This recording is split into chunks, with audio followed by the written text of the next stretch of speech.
예, 반갑습니다. 오늘 이제 제 5강, 5강 6강원을 그래서 메소포타미아의 인들의 삶의 모습에 대해서 오늘 공부해 보도록 하겠습니다. 저희들이 고대 애굽인들과 고대 메소포타미아의 삶을 배우는 이유는 우리가 뭐 역사를 배우려고 배우는 건 아닙니다. 이 자체에 우리가 애굽 사람들, 메소포타미아 사람들 뭐 어떻게 살았는지 우리가 그냥 그 아는 것 자체가 별 의미가 없는 거죠. 중요한 것은 이 비옥한 초승달 지역 안에서 그 이스라엘 사람들이 살아가는데 애굽과 메소포타미아 사람들의 영향을 받았기 때문에 그 영향을 받는 과정에서 쭉 역사가 진행되면서 그 환경 속에서 결국은 성경이 형성이 됐고 그 성경이 나오는 그 애굽과 메소포타미아 관련된 그런 분야들을 쭉 읽어보면은 이런 문화적인 배경을 알아야 그 스토리에 어떤 의미가 담겨 있고 그 해석을 정확하게 할 수 있기 때문에 우리가 이것을 배울 필요가 있는 거죠. 그래서 이제 이걸 모르게 되면은 뭐 자기 나름대로 이제 상상력을 발휘해서 그렇게 이제 할 수밖에 없는데 이제 그렇게 되면은 성경을 이해하는데 많은 이제 문제가 생기는 거죠. 그리고 이제 한 가지 재미있는 거는 이 애굽과 메소포타미아는 너무나 대조적인 삶의 모습을 보여주는 거예요. 이제 얼핏 보면은 똑같이 이 비옥한 초승달 지역에 비도 잘 안 내리는 거의 안 내리는 그 지역에서 강을 이용해서 먹고 사는 그러다 보니까 비슷하게 사는 거 아닌가 이렇게 생각하지만은 실제 그 자세한 모습을 들어가 보면 뭐예요?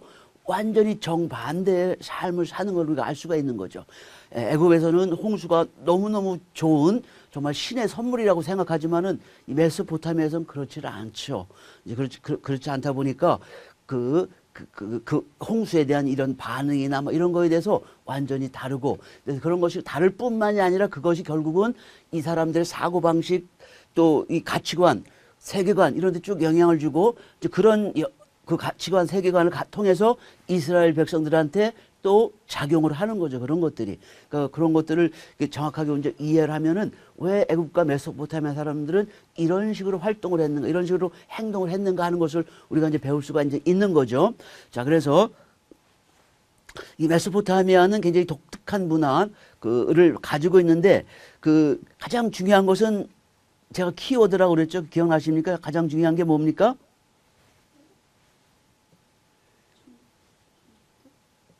예, 충적토. 그죠? 이 충적토.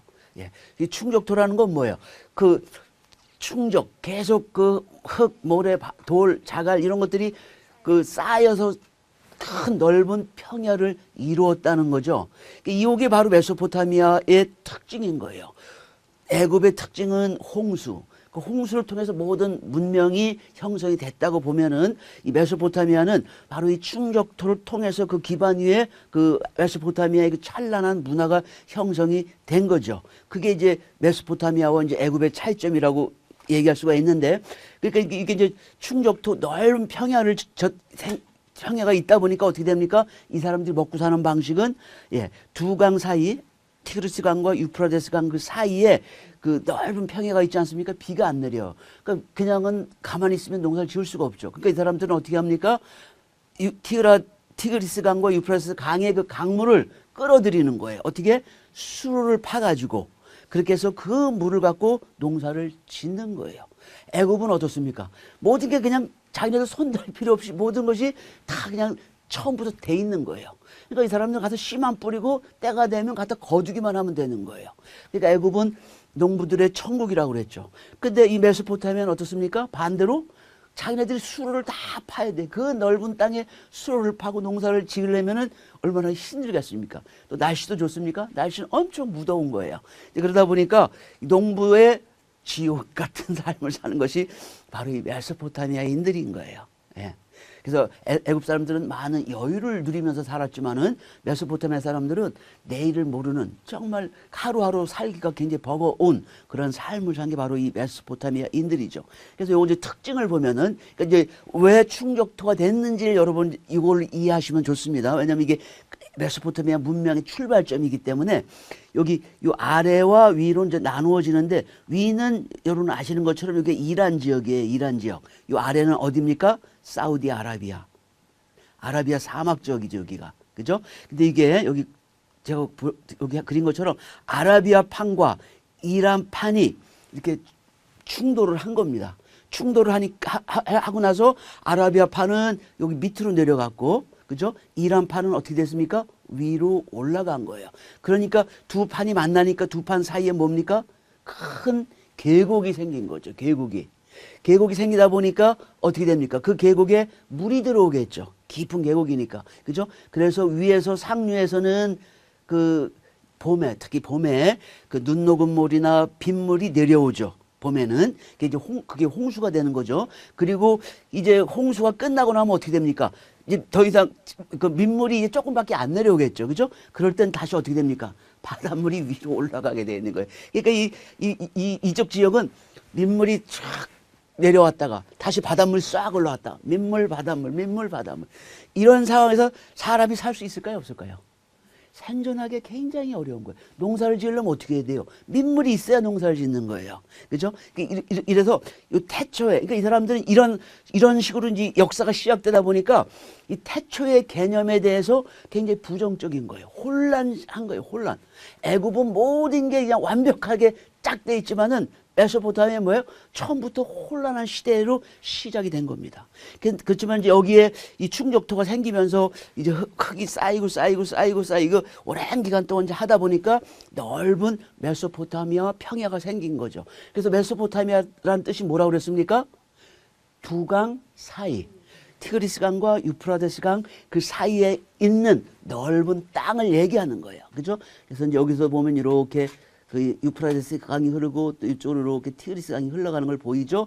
그리고 사실은 그 수메르, 어떻게 보면 메소포타미아 최초의 그 문명을 이제 수메르 문명이라고 그러는데 사실 이 수메르 문명에 대한 기록이 별로 남아있지 않습니다. 그래서 거기에 대한 자세한 기록은 우리가 알 수는 없는 거고요. 그러나 그 수메르 사람들이 어디서 살았냐면은 이 해안가에 사는 거예요, 해안가. 원래 지금은 해안가가 여기죠, 그죠? 근데 이제 여기 보면은 이 티그리스 강과 유프라데스 강이 만나지 않은 이런 옛날에는 만나지가 않았던 거예요. 근데 이제 자꾸 지금도 이 바닷물에 자꾸 이 퇴적층이 쌓이다 보니까 해안가가 어떻게 됩니까? 점점점 자꾸 밖으로 이렇게 밀려나고 있는 그런 상황인데 그 옛날에 그 수메르 문명이 있을 때는 여기까지 두 강이 만나지 않은 그 지점까지 거기에 이 사람들이 살았던 거예요. 근데 여기에 이제 뭐가 형성이 됐냐면은 양쪽에 이제 강물이 쭉 내려오니까 여기 뭐가 형성이 되겠습니까? 늪지대와 더불어 뭐예요? 많은 숲이 자라겠죠. 그죠? 우리 식으로 얘기하면은 그 뭡니까? 갈대숲이라든가 바닷가에 보면은 그 민물이 내려가는데 보면 거기 뭐 많이 자라지 않습니까? 숲풀들이. 그죠?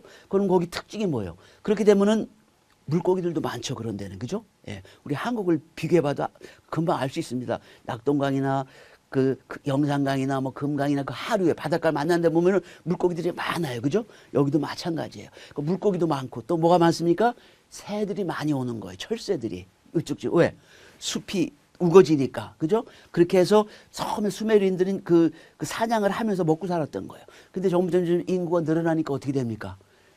그 사냥 갖고는 먹고 살 수가 없게 되는 거죠. 그래서 그때 이제 된 게 뭐냐면 그때부터 농사를 짓기 시작한 거예요. 이것도 농사를 짓는 방법을 몰랐죠, 옛날에는. 그러나 그 처음에 우리가 밀보리 농사 짓고 그러는 것이 그렇게 오래되지 않았습니다. 우리 인류 역사를 볼 때는. 예.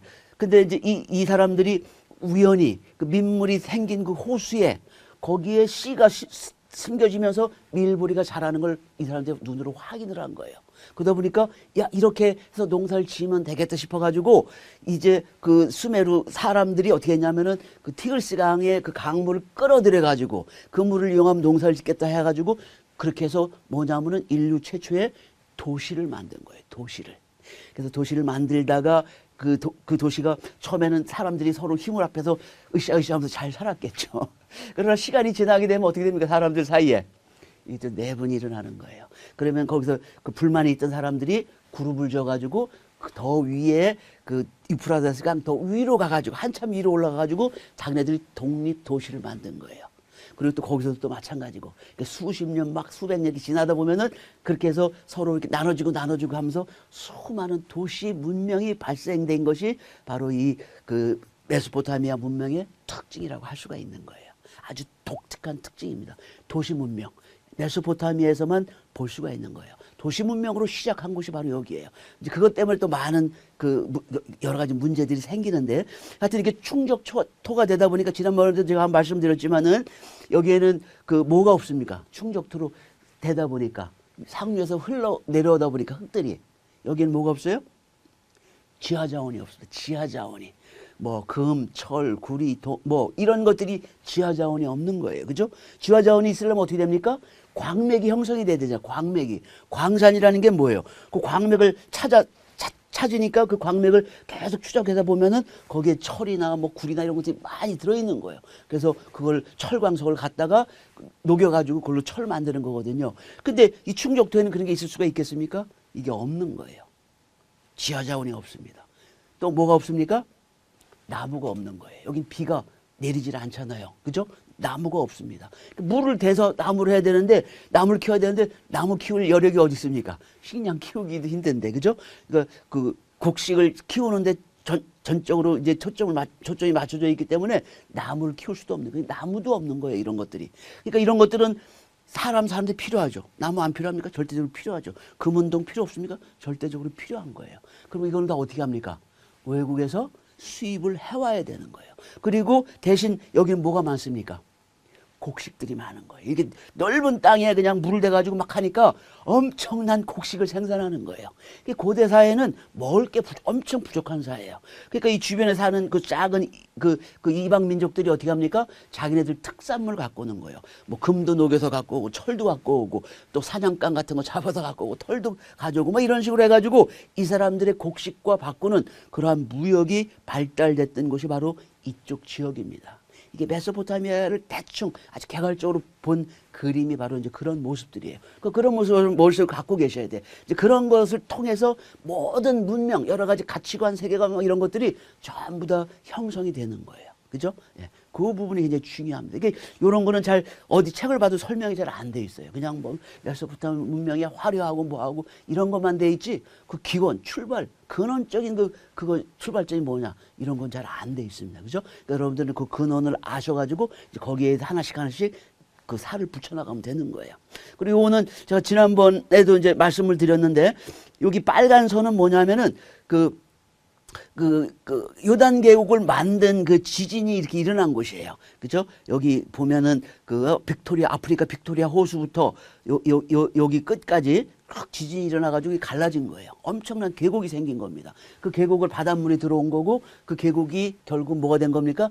요단 계곡이 된 거예요. 그렇지만은 이게 흙이 무너짐으로 해가지고 그 바닷물 나가지 못하고 갇혀 있는 곳이 바로 사해의 소금물이 된 거예요. 그죠? 그리고 여기 파란색으로 된, 하늘색으로 된 이거는 뭡니까? 아까 말씀드렸던 것처럼 여기 이란판과 여기 아프리카판이 서로 충돌했는데 아프리카판이 밑으로 내려가고 이란판이 위로 올라가면서 여기 깊은 계곡이 이렇게 형성이 된 겁니다. 그러니까 요 비옥한 초승달 지역을 알려면은 요 개념을 머릿속에 갖고 계셔야 돼요. 그죠? 여기에서 모든 것이 다 출발이 됐다는 거예요. 예. 그리고 여기 이제 메소포타미아 그 지도인데 조금 이제 가까이서 본 거예요.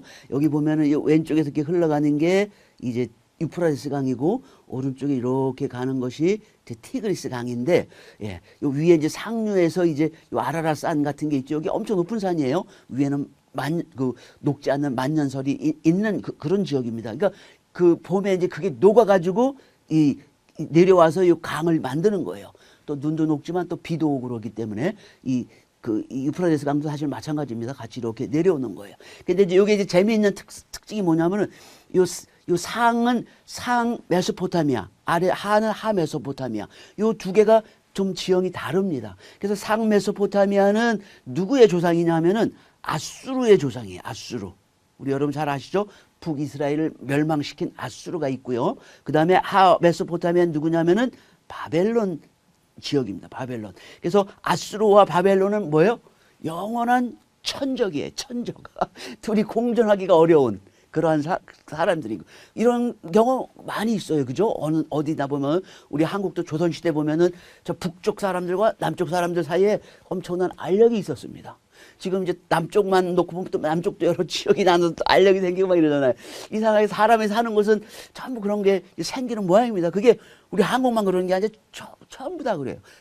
그 애굽도 그렇다고 그랬죠. 애굽도 그죠? 상나일, 하나일. 그래가지고 둘이 서로 티격태격. 여기도 마찬가지예요. 이 특징이 좀 있긴 있는데 이걸 자세히 설명드리려면 굉장히 시간이 많이 걸려요. 그 제가 쓴 책을 여러분 좀 읽어보시면은 그 차이점들을 아실 거예요. 간단하게만 말씀드리면은 원래는 이 바벨론이 사실은 메소포타미아 문명의 터예요. 가장 그 핵심이 바로 바벨론을 여기는 굉장히 발전된 문명을 갖고 있는 데예요. 그죠? 그 신화부터 시작을 해가지고 기술이나 이런 거 발전된 게 전부 이 바벨론 지역입니다. 그러니까 여기 이게 도시 문명이 발달된 거예요. 이게 수없이 많은 도시들이 생겨난 겁니다. 그렇다면 이 아수르는 뭐냐? 아수르는 여기는 농업을 짓기에는 조금 부족한 데예요. 뭐냐면 이게 바위들이 많은 지역이기 때문에 농사를 짓기는 어렵습니다. 그러니까 여긴 주로 뭐로 하냐면은 목축을 주로 하는 거예요. 목축. 목축이라는 건 뭐예요? 유목민이라는 걸 얘기하는 거죠. 그죠? 유목민은 뭐예요? 정착 생활을 안 하죠. 정착 생활을 안 하는 건 뭡니까? 제가 항상 말씀드리는 것처럼 정착 생활을 안 하면은 이 문화가 쌓이기가 힘든 거예요. 그러니까 굉장히 저급한 문화, 문명 속에서 사는 거죠. 그러니까 이 아수르 사람들은 이 바벨론을 동경합니다. 바벨론을. 그래서 바벨론의 문화를 거의 그대로 갖다 쓰는 거예요. 근데 이제 나중에는 이제 아수르가 더 힘이 셀 때가 있었죠. 아수르 사람들이 굉장히 전쟁을 잘합니다. 왜 전쟁을 잘하겠어요? 이 사람들은 목축을 하는 사람들이니까 뭐 말 타고 뭐 이동하고 막 이런 거는 바벨론 사람들은 훨씬 나은 거죠. 그죠? 아주 또 아수르 사람 잔인한 거예요. 그죠? 그래서 아수르와 바벨론 지역 사이에 그 보면은 항상 서로 줬다 뺏어 서로 이게 그 주도권을 이렇게 서로 왔다 갔다 하면서 하는 이제 그런 것들을 이제 볼 수 있는데 여러분들이 이 메소포타미아 역사는 굉장히 복잡하거든요. 그렇지만 이제 그 중에서 여러분 초점을 두고서 읽어야 될 게 뭐냐면 항상 아수르 바벨론 이거예요. 그래서 고대 아수르, 고대 아수르 왕국, 중 아수르 왕국, 신 아수르 왕국 이렇게 세 부분으로 돼 있고 또 바벨론도 마찬가지예요. 고 바벨론 왕국, 중 바벨론 왕국, 그다음에 신 바벨론 왕국 이러면서 서로 주고받고 이렇게 쭉 해온 것이 바로 이 메소포타미아 역사다. 크게 보면은 그게 그리고 두 나라가 가장 힘이 셌던 그 민족들이고 그 외에도 소수 민족들이 와서 정권을 잡았다가 또 물러가고 뭐하고 이런 것들이 너무너무 많은 게 이 메소포타미아. 그 메소포타미아 역사는 사실은 굉장히 공부하기 힘들어요. 어렵습니다. 아직도 뭐 메소포타미아 역사는 뭐다 이렇게 딱 얘기하기가 어려울 정도. 왜냐하면 작은 그 민족들이 갑자기 부흥했다가 사라지고 하는 그런 것들을 역사적으로 다 추적하는 게 쉽습니까? 옛날에 기록도 없는데. 잘 안 되는 거예요. 그죠? 예, 그래서 굉장히 어렵습니다. 여기 애굽 역사는 어떨까요? 굉장히 심플합니다. 거기는 외적의 침입이 별로 없어요. 그러니까 고, 중, 신, 그걸로 세 개로 다 크게 3000년 역사인데 그냥 그렇게 큰 차이 없이 그냥 이렇게 나눌 수 있는. 그래서 애굽의 역사는 굉장히 심플하다. 근데 이 메소포타미아 역사는 굉장히 복잡하다. 다 같은 게 거의 없습니다. 같은 게. 모든 만들을 보면은. 자, 그래서, 예, 이 충족토의 땅이라 그랬죠. 충족토의 장점은 뭐예요? 토지 개간이 쉬운 거예요. 그죠? 다 모래밭이니까 뭐 그냥 쑥쑥쑥 잘 파지잖아요. 그죠? 바위산 뭐 이런 거면 농사를 못 짓죠. 그죠? 아수르 지역이 바로 그런 거예요. 그죠? 그래서 이게 이러한 지역인데 비가 안 내리니까 처음에는 농사 질 수가 없었던 거죠. 그죠? 그래서 문명이 애굽에 비해서는 늦게 시작이 됐던 거예요. 왜? 이 농사를 지으려면 어떻게 돼요? 이 수로를 팔려면 어떻게 해야 돼요? 많은 사람이 모여들어야 되는 거예요. 그러니까 수메르 사람들이 처음에는 인원이 적으실 때는 농사를 지을 수가 없었던 거예요. 근데 이제 수메르 문명이 점점 커가면서 인구가 늘어나니까 이제 사냥, 고기 잡고 뭐 철새 잡고 막 이래갖고 먹고 살 수 없으니까 그 대안으로 나온 게 그 농사인 거예요. 농사. 그래서 처음으로 도시국가, 사람들이 모여서 도시국가. 여기 네 거내 것이 없는 거예요. 여기는. 응? 공동 운명체의 도시국가는. 우리 개념하고 다릅니다. 그래서 그렇게 해서 공동 운명체로서 도시 국가를 형성을 하고 이제 거기서 사람들이 이제 수로를 파고 그거 갖고 농사 짓고 하는데 전부 다 달라붙어서 하면서 문명이 첫 그 시작이 된 거죠. 그러나 나중에 시간이 지날수록 어떻게 됩니까? 여기는 엄청나게 많은 사람이 모여 살 수가 있는 거죠. 메소포타미아는. 그 나중에는 뭐예요? 애굽보다도 훨씬 더 큰 문명, 더 힘이 센 그런 제국주의를 만들었죠. 애굽은 그 나일강 주변의 양쪽으로만 쭉 살았기 때문에 그렇게 많은 인원이 그 성장할 수 있는 그러한 조건은 안 된 거죠. 이미 애굽 그 나일강이 전부 사람이 살 수 있을 정도 딱 차게 되면 어떻게 되는 거예요? 더 이상 팽창이 안 되잖아요. 팽창이. 그러나 이 메소포타미아는 무한한 가능성이 있는 거죠. 워낙 땅이 넓다 보니까. 그죠? 예. 그런 특징이 있었다는 거예요. 근데 단점도 있다는, 아까 제가 말씀드렸죠? 천원 자원이 부족합니다. 나무가 없어요.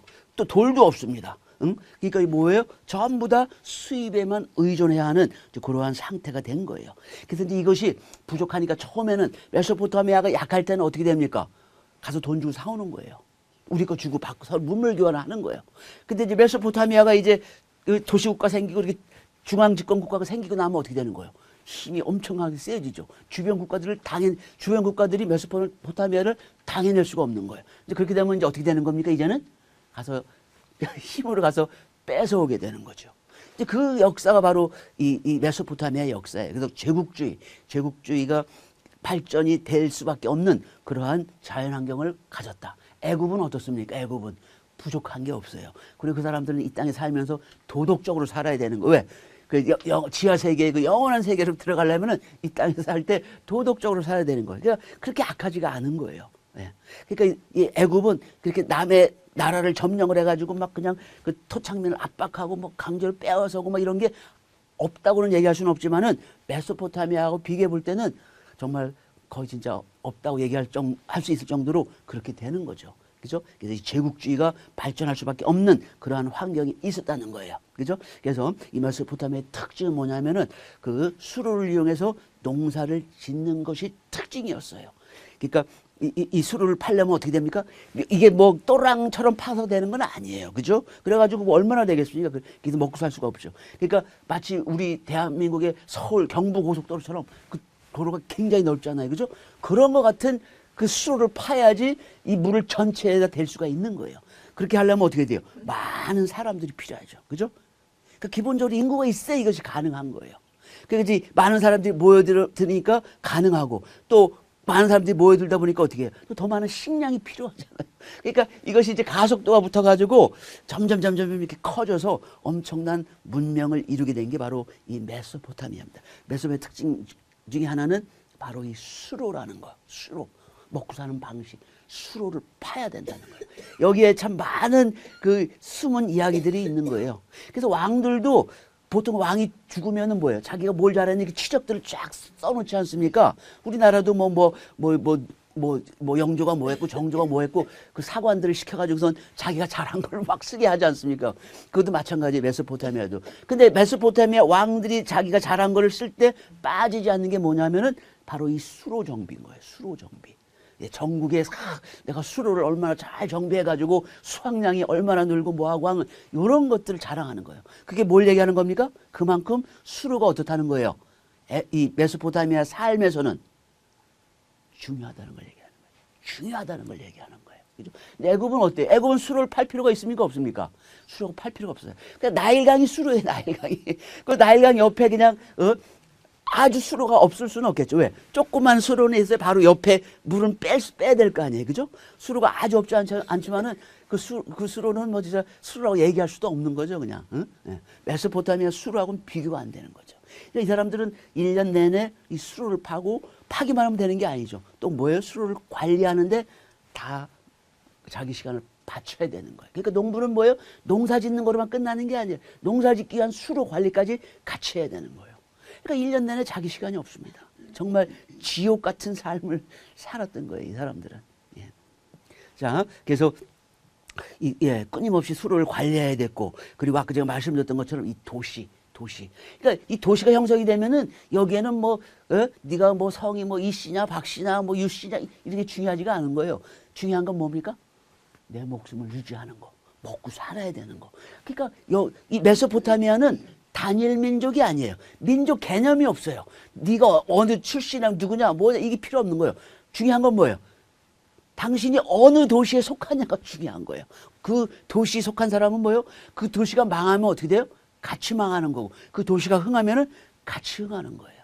그죠? 이게 메소포타미아의 특징인 거죠. 공동운명체예요. 공동운명체. 왜냐하면 이게 도시가 늘어나면서 어떻게 됩니까? 도시 간의 경쟁이 되는 거예요. 그 경쟁도 그냥 단순한 경쟁이 아니라 내가 저쪽을 누르지 않으면 내가 눌림을 당하는 거예요. 그래서 처음엔 도시들이 멀찍이 떨어져서 만들어졌겠죠. 그죠? 그러나 그 멀찍이 떨어져서 만들어졌지만은 이쪽 지역의 특징은 땅을 애굽처럼 그냥 새로운 그 검은 토양, 영양분이 가득한 토양이 와서 새로 깔아주고 그러니까 그 땅에 1000년, 2000년, 3000년 계속 농사를 져도 뭐 거기 거름을 주고 그렇게 할 필요가 없는 거예요. 자연적인 거름이 매년 되는 거예요. 근데 메소포타미아 어떻습니까?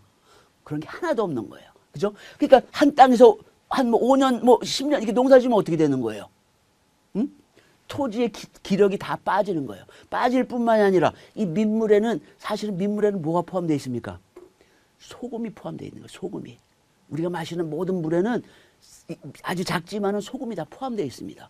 근데 여긴 더우니까 어떻게 돼요?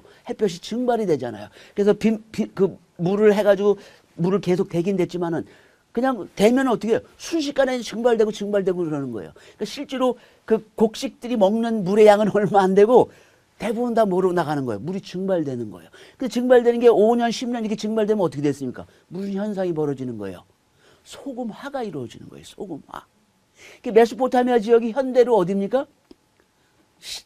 지금의 이라크 지역이에요. 지금 이라크 지역이 비옥합니까? 거기 농사를 많이 지었습니까? 그렇지 않은 거예요. 지금은 농사를 별로 못 짓습니다. 왜? 토지가 비옥하지 못해서. 왜 비옥하지 못합니까? 지금은 소금화가 진행이 돼서 그런 거예요. 소금화가. 응? 소금이 수천 년 동안 쌓이다 보니까 땅에 그냥 전부 다 해서 소금이 있으면 농사를 지을 수가 없습니다. 그죠? 그렇게 돼버린 거예요. 그죠? 예.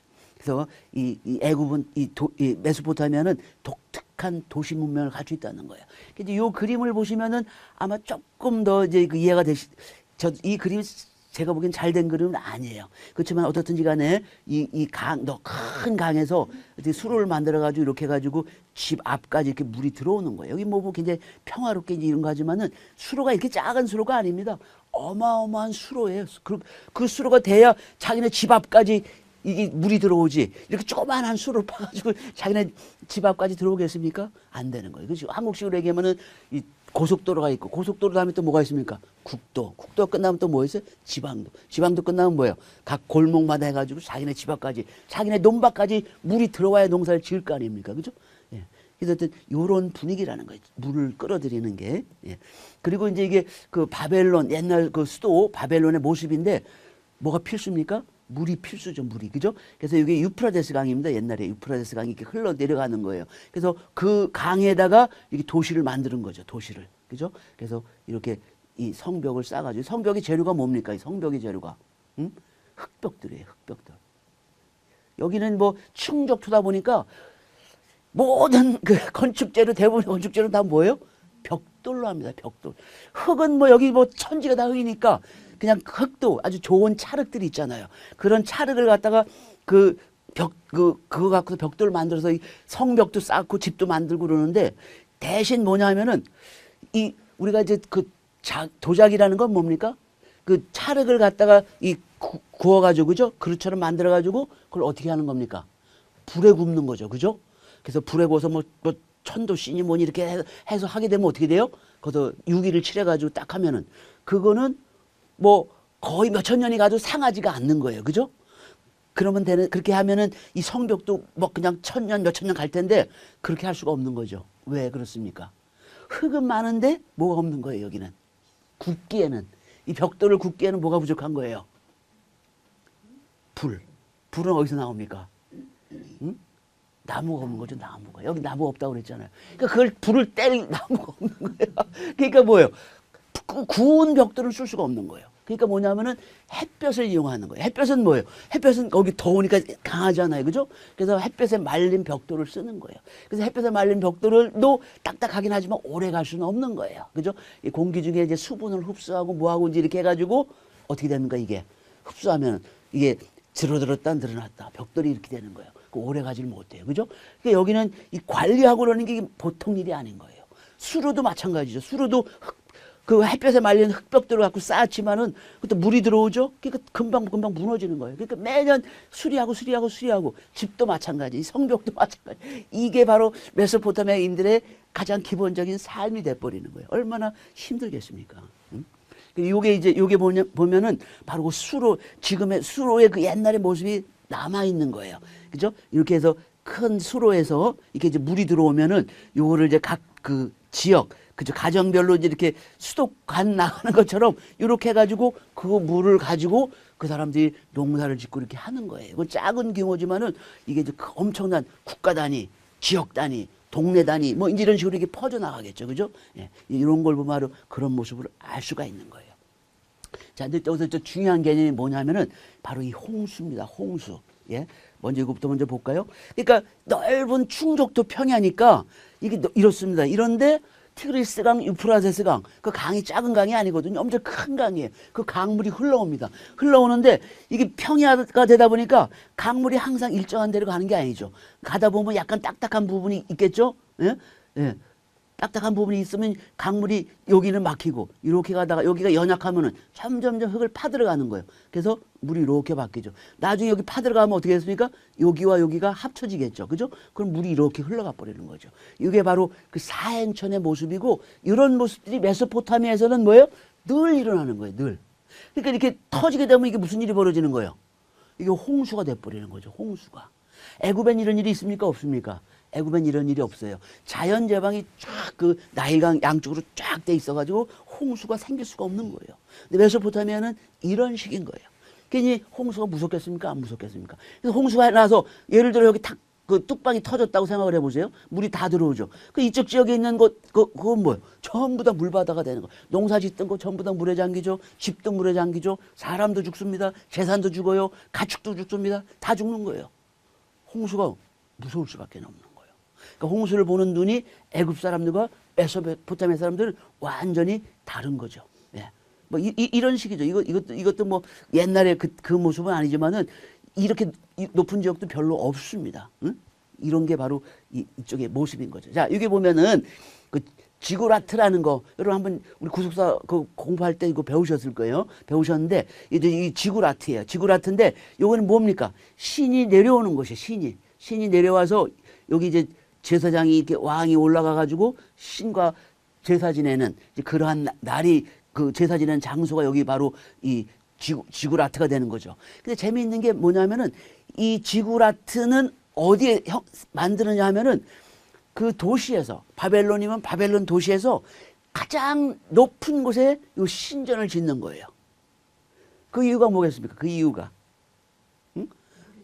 그렇죠. 물에 잠기지 말라고 그나마 그 도시에서 가장 높은 물론 그 충족도니까 평평하긴 하지만은 그래도 뭐예요? 약간의 이제 언덕이나 이런 건 있을 거 아니에요. 그죠? 그래서 그 도시에서 가장 높은 언덕이 있을 거라고요. 그 언덕 가장 높은 곳에 이 지구라트를 딱 세우는 거죠. 그리고 나서 그 옆에 왕궁을 세우는 거예요. 그래서 홍수가 나더라도 이 신전과 왕궁은 뭐예요?